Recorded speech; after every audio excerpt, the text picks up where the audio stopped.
Hello दोस्तों, कैसे हैं आप लोग। और आज मैं आपके लिए एक न्यू वीडियो लेकर आया हूँ न्यू ऐप के लिए, जिससे कि आप PNG डाउनलोड कर सकते हैं अपने पिकार्ट्स के लिए। सो अभी हम स्टार्ट करते हैं। स्टार्ट करने से पहले अगर आपने मेरा चैनल सब्सक्राइब नहीं किया, अगर आप मेरे चैनल पर पहली बार देख पा रहे हो तो प्लीज़ सब्सक्राइब कर लें। सब्सक्राइब करने के बाद बेल आइकन दबाएँ ताकि आप देख पाएँ मेरी वीडियो सबसे पहले। तो चलिए हम स्टार्ट करते हैं। अभी हम लोग जाएंगे प्ले स्टोर पर टाइप करेंगे एडिटिंग स्टॉक।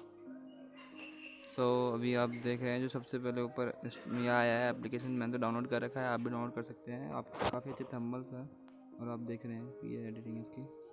तो चलिए हम स्टार्ट करते हैं, इस ऐप को ओपन करते हैं। चलिए अब हम आपको ऐप की तरफ लेकर चलते हैं। इसका नाम है एडिटिंग स्टॉक। आपको मैंने दिखाई चुका हूँ प्ले स्टोर पर किस तरीके से देखना है। और बाकी अगर आपको डाउनलोड करना है तो आप मेरे डिस्क्रिप्शन में जा सकते हैं वीडियो की।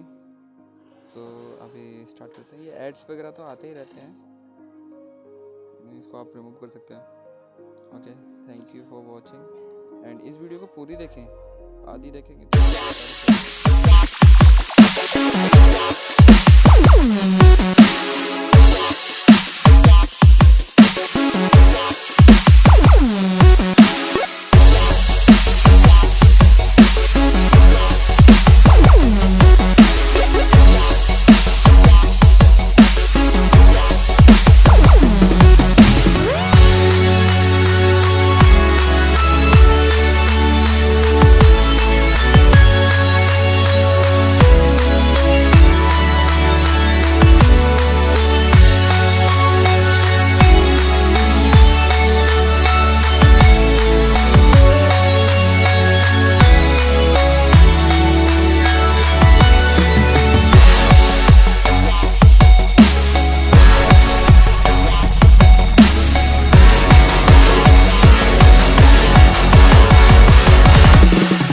done this.